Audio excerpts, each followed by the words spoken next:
Federal Fag and Alex Reynolds Mystery Series Book 2. Author Fred Hunter. Publisher St. Martin's Press, New York, 1998. Narrator Eric Aust. For Raymond Dragon. Chapter 5. Altogether, I had spent several hours with the local constabulary, which is probably pretty much what one should expect when one finds an old friend shot in the bathtub. They had let me call Peter earlier, assuring me that it wasn't the proverbial one phone call, because I wasn't under arrest. I let Peter know where I was and that I was all right, and told him everything I could, which didn't include the fact that I'd found my mother masquerading as Olympia Dukakis in Patrick's run-down apartment building. Peter didn't sound happy about any of this, but then he hadn't sounded happy since I rented that damn video.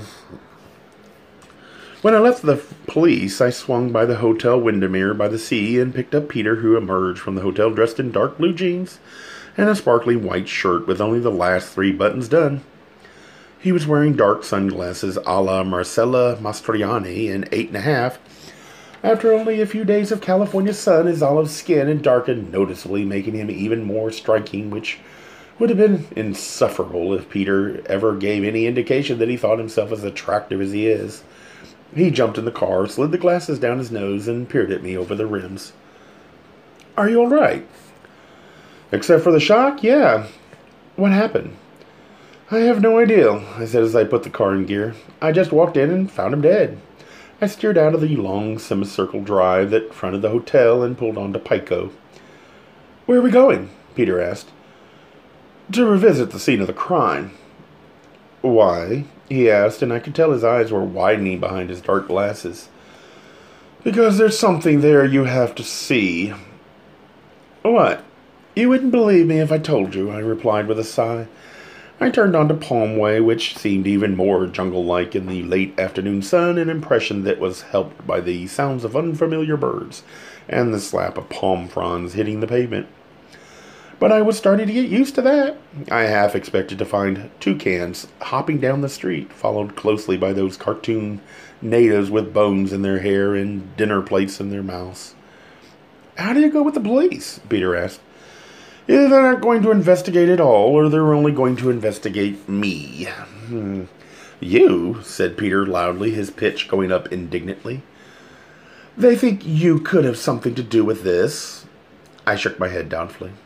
"Not really. I get the impression they're just trying to keep me off kilter, which is partly my fault. I think I might have implied that I didn't believe they were really going to investigate." "You might have." I couldn't help myself, I said testily. "The detective referred to Patrick as a disposable." Said Peter, turning to the windshield, the muscles in his face becoming taut. This had gotten to him. He wouldn't like having any human being, let alone a gay one, referred to as disposable any more than I would. "You think they're going to give you trouble?" he said at last. "Oh, no," I replied. "I have an absolutely unbreakable alibi, and you're about to meet her." I found a parking space about half a block from the apartment building. The overhanging gloom of the palm trees and the afternoon heat were elevated only by the smell of the sea. Even if you hadn't been able to smell it, you could just feel that a large body of water was nearby. "Isn't this neighborhood tres bleak for a rich little porn star?" said Peter as we approached Patrick's building. "It wasn't what I was expecting either." While I checked the names on the mailboxes, Peter said, "Are you sure this is wise?" I snorted. "No, I'm sure this is really stupid, but it can't be avoided." I located the name Robbins, which bore the number 14. We went through the broken outer door, which announced our arrival with the same rusty creak as before, and headed up the stairs to the second-floor landing, since, on my earlier visit, I'd seen only single-digit apartments on the first. Looking down from there, the circular courtyard and sad attempt at a garden looked even more feral. "This is really lovely," said Peter, wrinkling his nose. "I must find out who does their landscaping. And what is that delightful aroma?" "Eau de lot," I answered flatly. I knocked on door number 14. After a brief pause, the door swung open. "May I present my alibi? Mrs. Robbins, wasn't it?" "Jean," said Patrick. I gave him a gentle push into the apartment to help him recover from the surprise, and followed him in. This apartment was the antithesis of Patrick's, though still not by any means sunny. It was definitely brighter, and although the furnishings weren't elaborate, they were at least clean and serviceable. The floor was covered with light brown wall-to-wall carpeting. There was a long couch with a tan slipcover, a narrow oval coffee table, and a couple of odd chairs in the living room, and a small glass table and 4 chairs were arranged in a dining area. It looked sort of like a lower-class hotel suite, comfortable but not the Ritz. But compared to Patrick's apartment, it was paradise. "What are you doing here?" said Peter incredulously. Mother motioned for us to sit on the couch. "Can I get you something to drink?" "Explanation, Mother?" "Well, I should think it's obvious, darling. I was concerned about Patrick just as you were, so I thought I'd come out and see if there was anything I could do." She stopped speaking and folded her hands in her lap, her expression clearly implying that she thought she'd said enough. Peter and I continued to stare at her. "And," I said at last, "and that's all. That's why I'm here. Isn't that why you're here?" I sighed. "Mother, the day after we came here, you told me on the phone that you couldn't locate Patrick. 3 days later, we find you living in his apartment building. Don't you think that calls for a bit more explanation? In the first place, how in the hell did you find him, and how did you get an apartment in his building, and why didn't you tell me when you were doing?" "Your first 2 questions can be answered with 3 words. Agent Lawrence Nelson," Peter interjected, a smile growing across his face. "Exactly. The day after you called, it suddenly occurred to me that the easiest way to track someone down was by using our private associates. It really was so thick of us not to have thought of it in the first place. Since you were pretty sure Patrick was out here, all I had to do was call our boss at the CIA and ask him if he could locate him. It took about an hour." She turned to Peter and said, "Those people seem to know everything. It's really quite disheartening." I slapped my forehead. "Oh, God, why didn't I think of that? Do you know how much time I could have saved?" "Quite." "And Nelson arranged for the apartment." "Oh, that's the odd part. When he called me back with Patrick's address and phone, he did the most peculiar thing." She stopped again, this time as a shameless plea for prompting. I said with irritation, "What?" "First, he asked me why I'd wanted to know about Patrick, and I explained. Then he asked me what I intended to do, and I told him I really just thought I might want to talk to Patrick.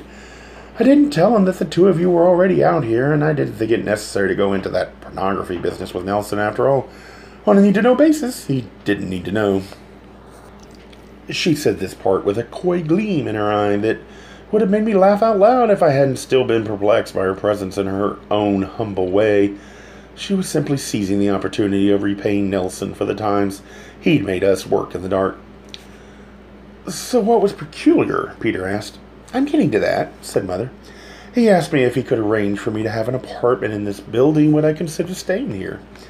Peter and I glanced at each other, and his face looked just the way mine felt. We turned back to Mother. "Why would he do that?" "I don't know," she said with a shrug. "And I'm not sure I want to know." I could sympathize after our previous dealings with Nelson. I'd come to believe that sometimes it was better to not know things, even on a need-to-know basis. "Didn't you ask him why?" said Peter. "Of course I did, as usual. He didn't give me much of an explanation, but he said it was to my benefit. He said that it might give me a chance to watch your friend a little while before I decided how to approach him." In other words, Nelson never said why it would benefit him if he would stay here. "Exactly. All he asked me to do was hold off a few days before approaching Patrick, and to keep my eyes and ears open and let him know if anything unusual happened." Her brow furrowed as if a thought had suddenly struck her. "I suppose I'll have to call him now that Patrick's been killed. I suppose that's unusual." "But you knew I wanted to talk to him myself," I said, my voice approaching a whine. She shot a quick, involuntary glance at Peter and said, "I know, but I didn't know whether or not that was wise, all things considered." "You should have told me you'd found him. You could have saved me a lot of time and trouble." Mother sighed, and her face became much more serious. "I probably should have, darling, but I knew you'd want to rush over here with me, or ahead of me, or without me, and I thought I might be able to do more good on my own." "God," I said, "you really are my mother, aren't you?" Well, sometimes running into an old friend's mother can shake you up more than running into an old friend. There you have me. I have a feeling that if I ran into somebody's mother while I was making porno movies, I'd feel pretty naked. Both Peter and Mother stared at me incredulously. I added, "You know what I mean." "I thought maybe I could talk some sense into him," continued Mother. "As it turned out, I never got the chance." "Weren't you afraid he'd recognize you?" Peter asked. "Not in that hat," I said wryly. "You didn't see how she was done up this morning. She really did look like she'd just come in from pruning the wisteria. She was swathed in hats and material." "I was flowing," said Mother.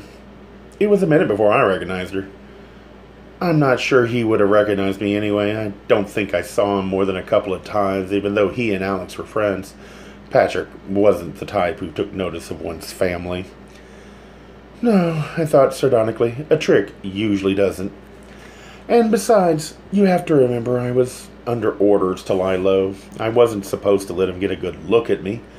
I don't think, at least not for a few days." Peter clucked his tongue. "This is a pretty bizarre arrangement even for Nelson." "Oh, I don't know," said Mother with a fanciful wave of her hand. "I don't know what he's on about, but I didn't see what harm there was in going along with him. Actually, I thought it might be good to get the lay of the land before speaking to Patrick after all. We have no way of knowing if that tape you saw him in was just an aberration or if that's really how he was making his living." "That's how he was doing it, all right. I had lunch with him yesterday." "Really? Oh, dear." "I have one other question," I said. "Why in the hell did you call yourself Mrs. Robbins? Why didn't you just use your own name?" "Oh," she said, waving it off. "That was just a lark. This is the woman who raised me." "Did you see anything unusual this past week?" asked Peter. "Only my son arriving and finding a dead body," she replied, "and the usual comings and goings. I have a wonderful view for it, too. Come and see." As she led us to the kitchen window, she said, "The garden's a fright." The kitchen window sported light yellow curtains bespeckled with tiny white flowers, an addition to the apartment for which I felt sure Mother was responsible. She pulled back one side of the curtains, and the three of us peered out. There was a very clear, slightly aerial view of Patrick's apartment, directly across the courtyard on the first floor. Yellow and black police tape was strung in a zigzag pattern across his door. It somehow didn't look entirely out of place in this setting. "That's a very interesting view," said Peter as we drew back into the living room. "It makes you wonder, doesn't it?" "What?" I said. "Whether or not that's what Nelson wanted her to watch." "Exactly," said Mother. "But he didn't tell me what to look for. He just told me to look for anything unusual." "And you didn't get to talk to Patrick at all?" She shook her head. "Remember, I only just arrived day before yesterday, and I was lying low. He wasn't here all that much. He was in and out. He only had one visitor since then, a young man, very nice looking." "I don't doubt it," I said. At this point, we heard the bang of the outer door, and a pair of sandals slapped noisily into the courtyard. The three of us crossed back to the window in unison and peered out. A young man strode into view and came to an abrupt halt. When he saw the yellow and black tape, the last echo of his slapping sandals stopped a brief second after the man did, as if it had been choked by the foliage. He stood immobile for a moment. He was wearing white onion-skin shorts, through which a thong was clearly evident, and he carried a black sports bag over his shoulder. His shirt was wrapped around the strap. I stepped on the balcony and said, "Excuse me, are you here to see Patrick?" He did a double take, then looked up at me, shielding his eyes. "Yeah," he sounded uncertain. I'm a friend of his. Something's happened. Come on up." He hesitated for a moment, then said, "Sure," and started around to the stairs. I watched him as he came up, though I referred to him as a man. I don't think he could have been a minute over 19. He was really quite a specimen, smallish but well built. Perfectly oval head, large brown eyes, and a short dark brown haircut like Julius Caesar's. He was in incredibly good shape, obviously through a regular exercise regimen. The muscles of his legs bulged, his chest was chiseled, and he had one of those washboard stomachs that I always think look painful. His overly masculine physique starkly contrasted the boyishness of his face. "Come on in," I said. "My mother and my husband are here." He paused again with the hesitation of someone who Through a lifetime of unpleasant surprises, has learned not to trust anyone. And that's okay, he said, which I took to mean that he saw no reason to go into any enclosed space with strangers. He dropped his bag to the ground, unwrapped his shirt, and slipped it on. It was light blue and had a pair of pink palm trees printed on the left breast. What's happened? Where's Pat? Are you a friend of his? Of course. That's why I'm here. He had a slight limp wrist lisp that was out of sync with his muscles.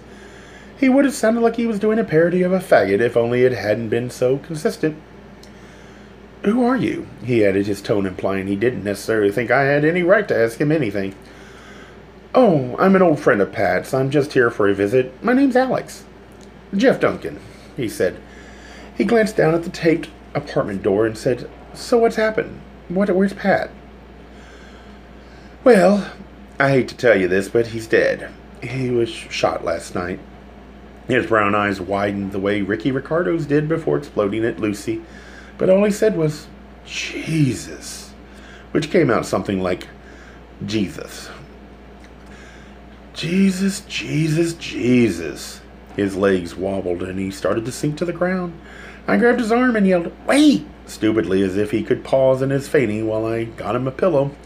Then I turned to the open apartment door and yelled, Mother! Jeff didn't become totally unconscious. He just seemed to momentarily lapse into a dazed, rubbery state. Peter and I each hooked an arm under his and half carried or half dragged him to the dining table. His legs tried to help a little, but didn't seem to be able to get a good grip on the floor. We dropped him into a chair, and I retrieved his sports bag and set it by his side. I left the door to the apartment wide open so as not to throw the poor guy into an additional panic. I sat across from him silently, and Peter stood by his side with a calming hand on his shoulder while Mother got him a cup of tea. She always insisted, with a typical British tinge of wry humor, that hot tea was a good restorative even in hot weather, because it equalized your body temperature. I contend that only the sheer strength of her conviction could make that one work. Jeff's head lolled a bit to the side as if he was having trouble keeping it balanced on his neck, and his eyes looked wide and unfocused like those Mexican children painted on black velvet. When Mother put the tea in front of him, he almost instantly seemed to regain some of his composure. Peter took a seat to my left, while Mother hung back in the kitchen, apparently sensing that this particular young man would be more forthcoming without a mother's presence. He ran his palm across his forehead. I'm sorry, he said, the faint lisp making him sound fragile. I don't think I've ever done that before. It was pretty bad news, I said. You say he was shot. When did it happen? Last night? Yes. His eyes grew even wider. Wow, then I must have been the last guy he fucked. He took another sip of tea. From the doorway to the kitchen, Mother shot me a glance that seemed to say, If you're ever in the position of saying that, I hope to God you've completely fallen out of contact with me.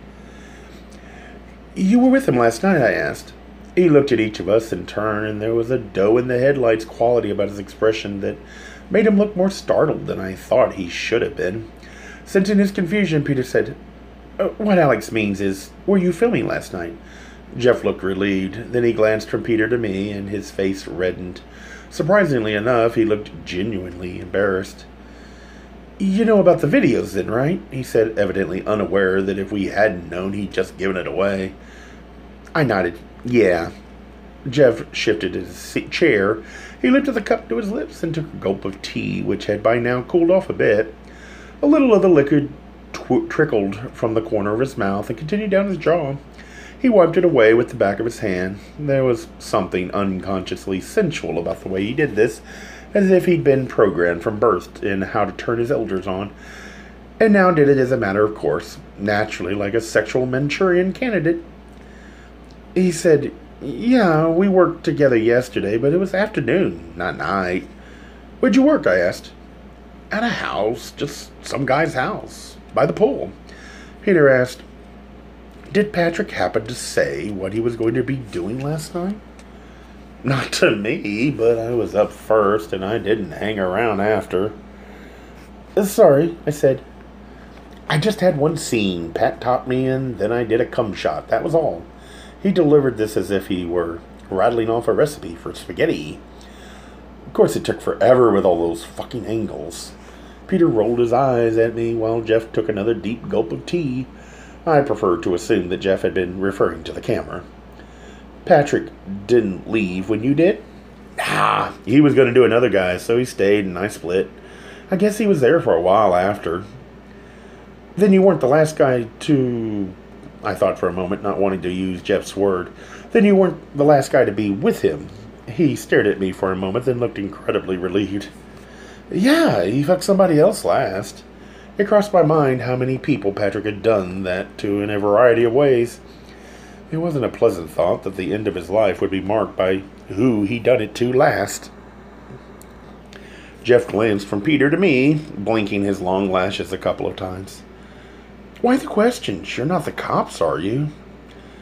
No, Patrick was an old friend of mine, and I saw him for the first time in years just yesterday. Like you said, it was a shock to find him dead this morning. I'm just interested in what was going on with him. Well, he said, pausing to drink a little more, I can't really help you with that. I just met him yesterday. You just met him yesterday? I began incredulously. My forehead creased like a pair of linen pants. I'd been about to say, and you had sex with him, but thought the better of it just in time. It's amazing how quickly your middle-class upbringing will come flying out of you at the most inappropriate times. I'd apparently gotten over my shock at Patrick's fucking for a living enough to be shocked at the idea that he would be fucking somebody he didn't know. There's something distinctly Catholic about that kind of reasoning. If you didn't know him, what were you doing coming here today? I asked. He smiled sheepishly and shook his hand as if waving off the matter of no importance.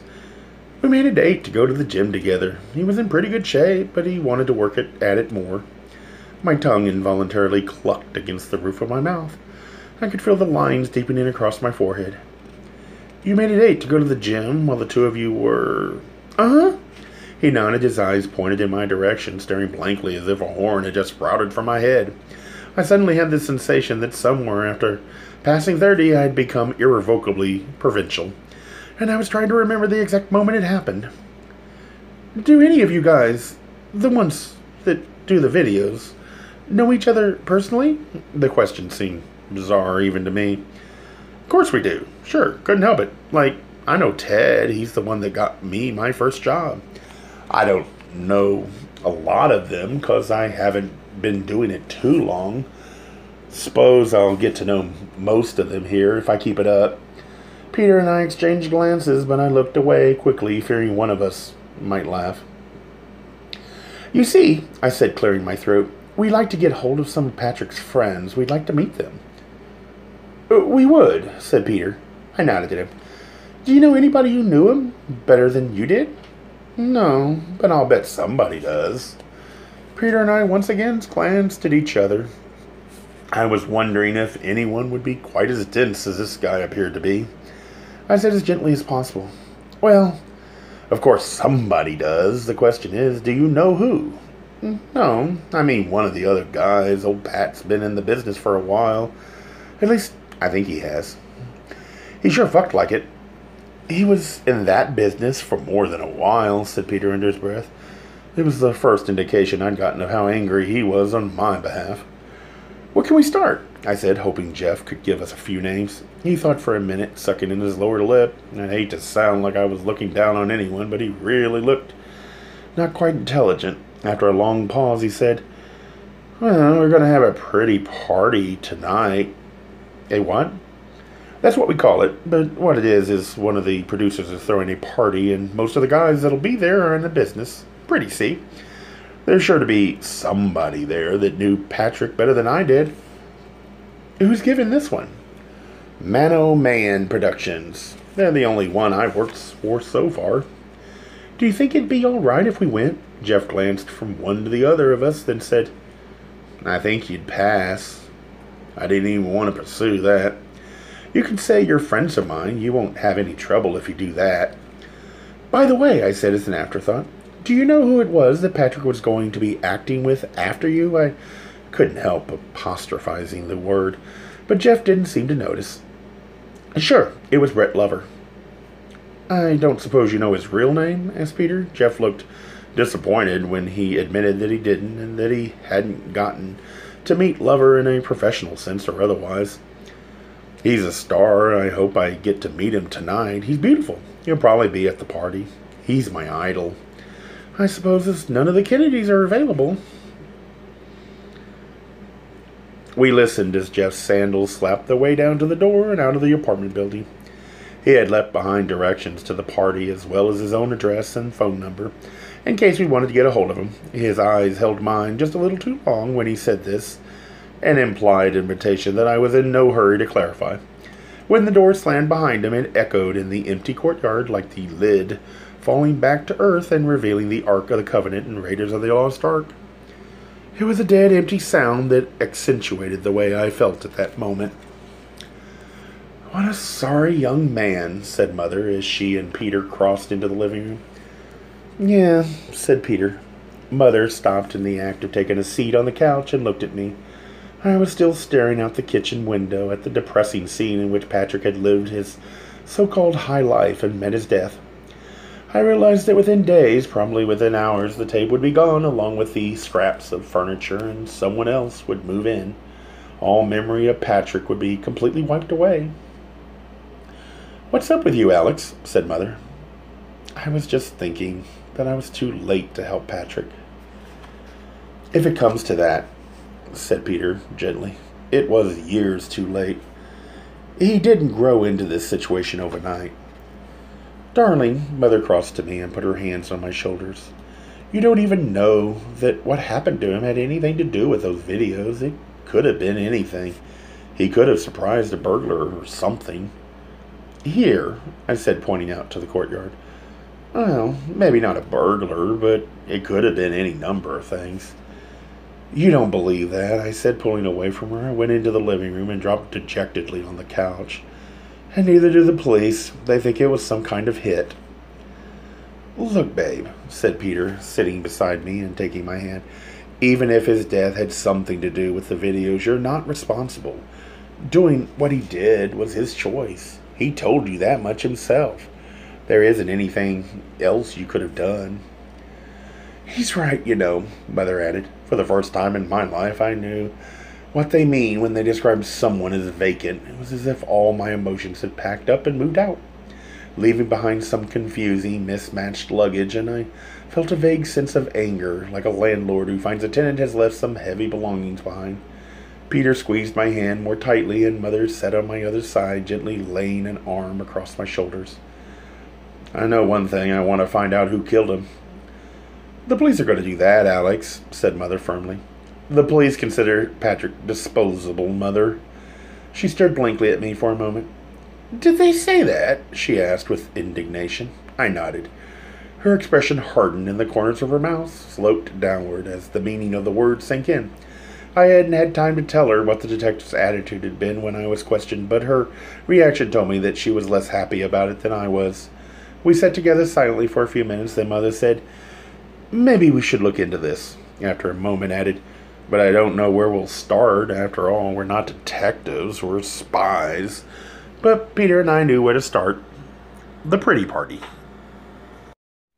A Gay Mysteries audiobooks.